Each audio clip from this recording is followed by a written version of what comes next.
মাটির মানুষ হয়ে পাথরের মতো কঠোর হওয়ার চেষ্টা করো না। মনে রেখো, একদিন সবাইকে এই মাটিতেই মিশে যেতে হবে। এখন আর আগের মতো কথায় কথায় রাগ করি না, কারণ আমি নিজে জানি আমার রাগের মূল্য কারো কাছেই নেই। অল্প ধৈর্য রাখো, সময় কখনো ধোঁকা দেয় না। নদীর স্রোতের বিপরীতে দাঁড়িয়ে থাকতে পারাটাই সবথেকে বড় চ্যালেঞ্জের বিষয়, যেটা সবাই পারে না। সাপ যখন জীবিত থাকে তখন পোকামাকড় খেয়ে বেড়ায়, আবার সেই সাপটাই যখন মারা যায় তখন সেই পোকামাকড়ই সাপকে খেয়ে ফেলে। এর থেকে বোঝা যায় যে সবার সুদিন থাকে না, সময় পাল্টাতেও সময় লাগে না। মানুষ জীবনে অনেক ভুল করে, কিন্তু সবথেকে বড় দুটি ভুল কি জানো? সেটা হলো মানুষকে অন্ধের মতো বিশ্বাস করা আর নিজের মূল্যবান সময়কে নষ্ট করা। একটা মানুষ তার কপালের কাছে সব সময় হেরে যায়, কখনো টাকা পয়সার কাছে, কখনো পরিবারের কাছে, কখনো প্রিয় মানুষের কাছে, আবার কখনো তার পরিস্থিতির কাছে। তুমি যদি এটা বিশ্বাস করে বসে থাকো যে তুমি অসুখী, তাহলে পৃথিবীর কারো সাধ্য নেই তোমাকে খুশি করার। আর তুমি যদি এটা মনে করে খুশি হও যে এই পৃথিবীতে কোটি কোটি মানুষের থেকে আমি খুশিতে আছি, শান্তিতে ঘুমোতে পারছি, দুবেলা খেতে পারছি, আমার মতো সুখী এই পৃথিবীতে আর কেউ নেই, তাহলে কেউ তোমাকে অসুখী করতে পারবে না।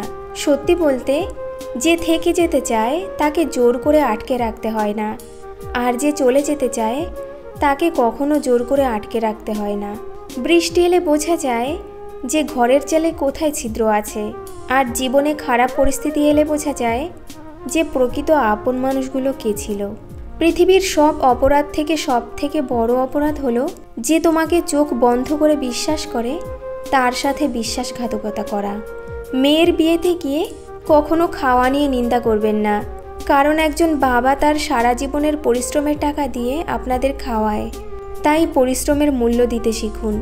মনটাকে পরিষ্কার রাখুন, যদি পরিস্থিতি থাকে তাহলে মানুষকে অল্প করে সাহায্য করুন, কারণ শেষ হিসাবটা কিন্তু অর্থের হবে না, কর্মের হবে। কোনো মানুষ আপনাকে অপমান করার চেষ্টা করলে তাকে পাত্তা দেবেন না, কারণ সে তো চাই যে তার অপমানের কথা শুনে আপনি রেগে যান। জীবনে সেই মানুষটাই তোমাকে কখনো অবহেলা করবে না, যেই মানুষটার কাছে সত্যি তুমি অনেক দামি, যে মানুষটা তুমি বাড়ি না আসা পর্যন্ত না খেয়ে বসে থাকে, যেই মানুষটা তোমার কোনো সমস্যা হলে সে টেনশন করে। চেহারা তো শুধু একটা আবরণ মাত্র, তুমি মানুষটা কেমন সেটা তোমার ব্যবহারে পরিচয় পাওয়া যায়। যারা ইচ্ছে করে কষ্ট দিয়ে সরি বলে তাদের উদ্দেশ্যে বলছি, হাতে একটা কাচের গ্লাস নাও, সেটাকে শক্ত কোথাও ছুঁড়ে মারো, তারপরে সেটাকে সরি বলো। হ্যাঁ, সেটা কি আগের মতো আর জোড়া লেগেছে? সেই রকমই মনের মাঝে কষ্ট দিয়ে সরি বললেই সেই কষ্টটা কিন্তু মুছে যায় না। ছেলে মেয়ে, বন্ধু বান্ধব, পাড়ার প্রতিবেশী সবাই আপনাকে ধোঁকা দিতে পারে, কিন্তু আপনার পরিশ্রম, আপনার জ্ঞান কখনো ধোঁকা দিয়ে চলে যাবে না। মানুষ যেদিন অন্যের ভুল ধরার থেকে নিজের ভুলগুলো ধরতে শিখবে, সেদিন সেই মানুষটি প্রকৃত মানুষ হবে।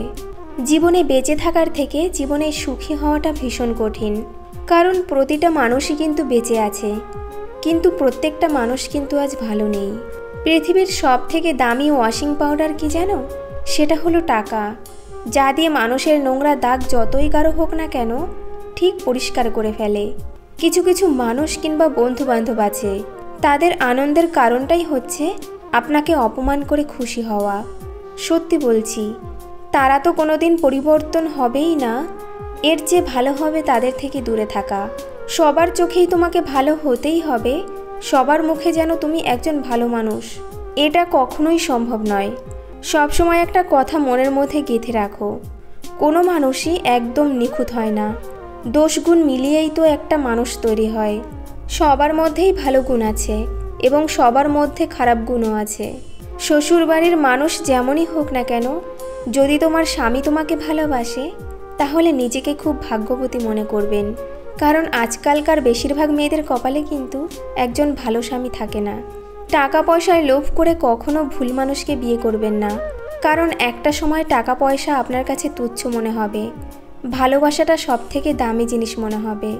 স্বার্থপর মানুষদের যতই আপনি সাহায্য করেন না কেন, সে বিপদ থেকে বেরিয়ে আসার পর আপনাকেই ঠকানোর চেষ্টা করবে। আপনি যদি আপনার লক্ষ্য পূরণ করতে চান তাহলে সেটার জন্য দিনরাত কঠোর পরিশ্রম করতে থাকুন। এতটাই সেই কাজের প্রতি ভালোবাসা রাখুন যাতে রাতে সেই কাজ নিয়েই তোমার স্বপ্ন আসে। তাহলে সেই স্বপ্ন পূরণ হওয়ার থেকে কেউ আটকাতে পারবে না। মেয়েরা ছোট ছোট জিনিস নিয়ে মন খারাপ করে বসে থাকে, কিন্তু জীবনের সবথেকে কঠিন পরিস্থিতিতে সেই মেয়েটাই কিন্তু হাসি মুখে কাটিয়ে দিতে পারে। যেখানে তোমার কোনো মূল্য নেই, যে মানুষটার কাছে তোমার ভালোবাসার কোনো দাম নেই, সেখান থেকে নিজেকে সরিয়ে নেওয়াটাই আমার মনে হয় বুদ্ধিমানের কাজ। আপনি একটা জিনিস লক্ষ্য করে দেখবেন, যাকে আপনি পাগলের মতো ভালোবাসা শুরু করবেন, তার কষ্টের পাশে সবসময় দাঁড়িয়ে থাকবেন, একটা সময় সেই মানুষটার যখন ভালো সময় আসবে তখন সে আপনাকে মূল্যহীন মনে করা শুরু করবে। সে পুরনো দিনের কথাগুলো ভুলে যাবে। হ্যাঁ, এটাই বাস্তব। একটা কথা কি জানো তো, আঘাত কিন্তু শুধু মানুষকে কষ্ট দেয় না, একটা মানুষকে বদলাতেও সাহায্য করে। কিছু কিছু ছেলে আছে 24-25 বছর বয়স হয়ে গেছে কিংবা আরও বেশি, তারা যে কিভাবে বাড়িতে বসে বাবার টাকায় খাচ্ছে সেটা শুধু তারাই জানে। তারা এখনও বোঝার চেষ্টাই করছে না যে বাইরের জগৎটা কতটা কঠিন, বাইরে গিয়ে সামান্য টাকা কামাতে কতটা মাথার ঘাম পায়ে ফেলতে হয়। যারা সুন্দরী মামুনিদের দেখলে পাগল হয়ে যায় তাদের উদ্দেশ্যে বলছি, বন্ধু, পকেটে যখন টাকা থাকবে না তখন সেই সুন্দরী মামুনি কোনো টাকাওয়ালা কাকুর কাছে চলে যাবে।